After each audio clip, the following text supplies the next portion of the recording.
Hello! In most modern-day societies, salt is abundant. People tend to consume too much salt, a habit that has detrimental effects for one's health. Overconsumption of salt has been linked to several cardiovascular and kidney problems, as well as a diminished cognitive function. Thus, most available information concerning salt is usually associated to the moderation of its intake. Salt, however, has not always been readily available. From the dawn of history, it has been considered a valuable commodity. Salt production and trade was for centuries an integral part of the economies of most societies. Before continuing, do not forget to subscribe to Random History. New interesting videos are coming up. The story of salt. Next on Random History.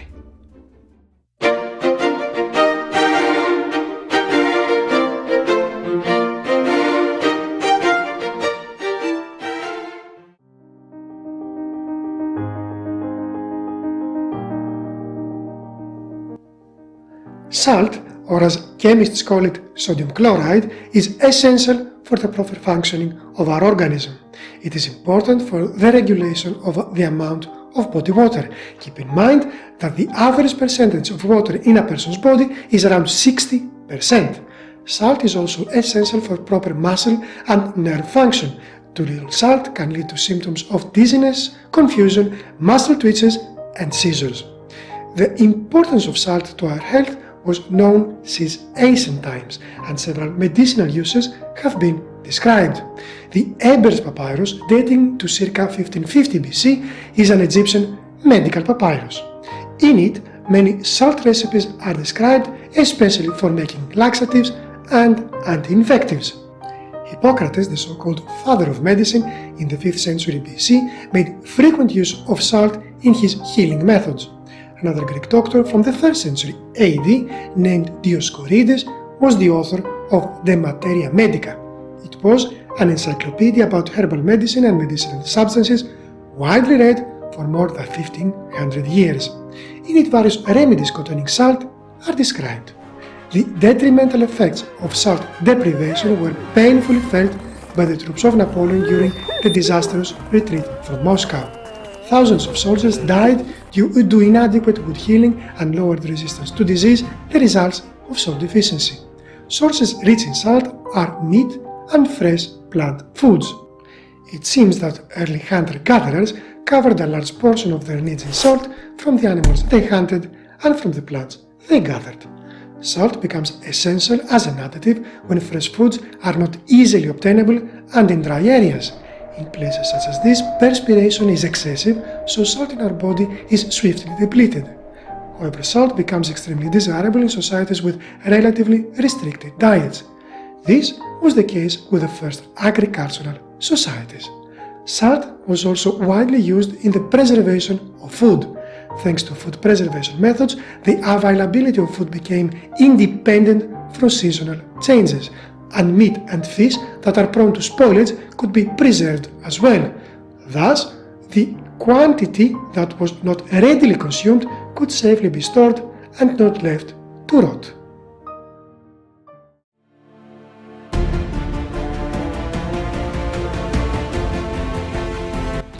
Archaeological evidence indicate that the domestication of various types of plants and animals happened in separate locations worldwide.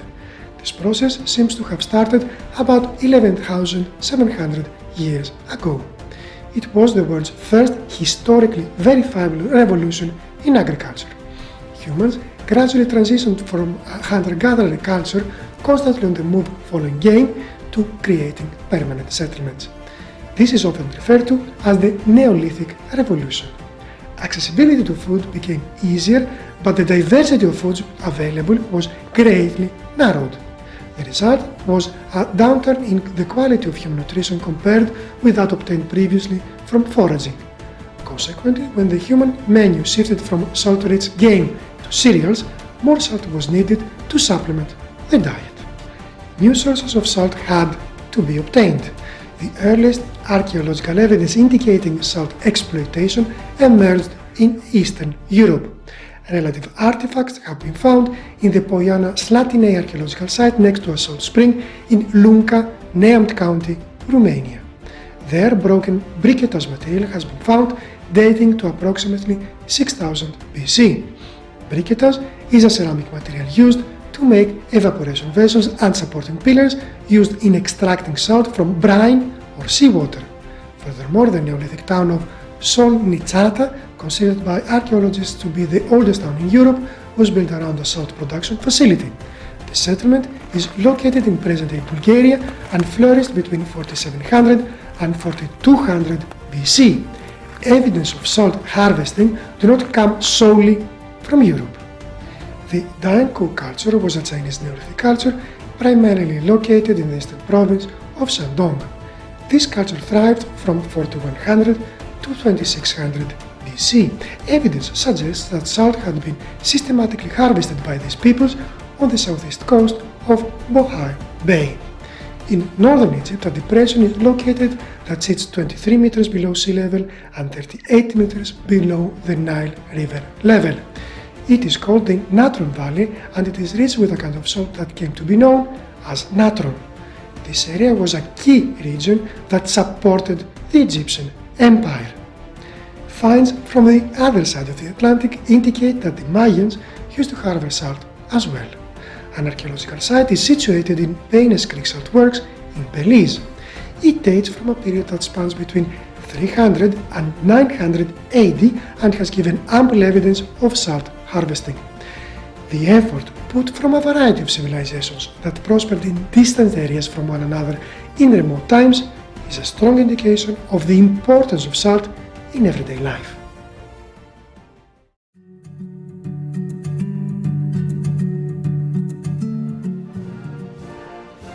In this world, nothing can be said to be certain except death and taxes. This aptly quote is attributed to Benjamin Franklin.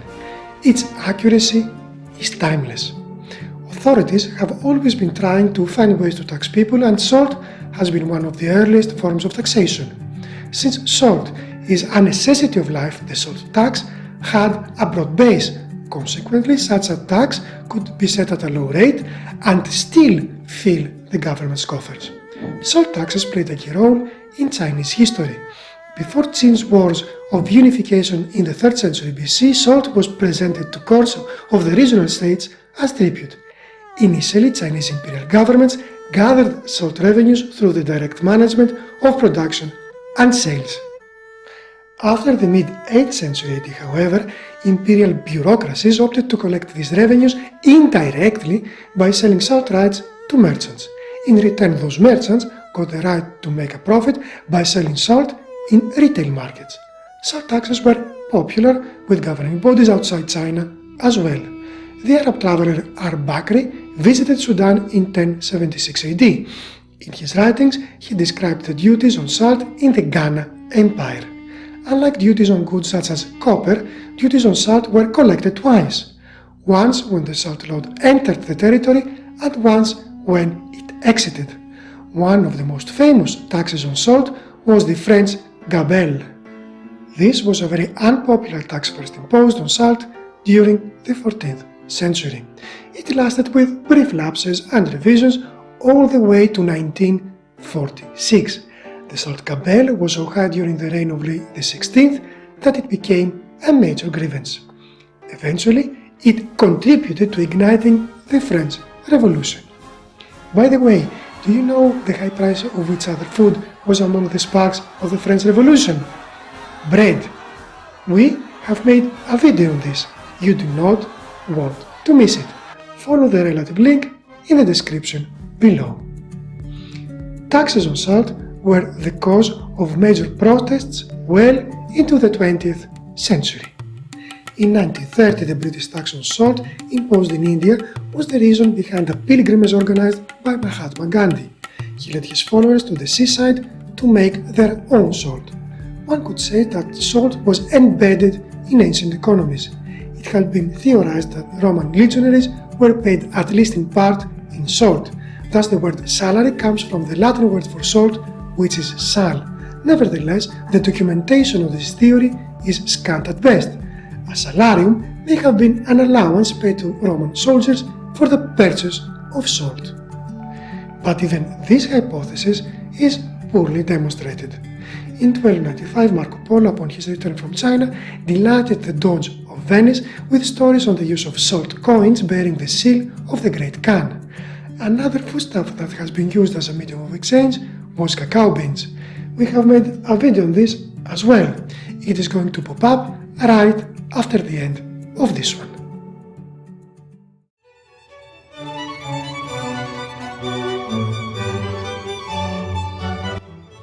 Aside from economics, salt also has cultural and religious significance. Buddhists use salt to repel evil. Numerous are the references to salt in the Old and the New Testament alike, but one of the most interesting depictions of salt has been made by none other than Leonardo da Vinci himself. In his famous mural painting The Last Supper, Leonardo, who was the embodiment of the true Renaissance man, used salt to indicate Judas Iscariot. He was the disciple who would eventually betray Jesus to the Romans. He is illustrated clutching a small bag. Perhaps this signifies the silver he received as payment to betray Jesus. If one looks closely, however, he is also tipping over the salt cellar. This may be a reference to the Near Eastern expression to betray the salt, meaning to betray one's master. And this was a Coscience history on the importance of salt. Do you know any other stories or expressions concerning salt? We would love to read them in the comments below. Stick around for a few more seconds because a couple of videos are going to pop up that might interest you. If you feel so inclined, please like, share and subscribe in order not to miss out on our future videos. Until the next time, keep learning!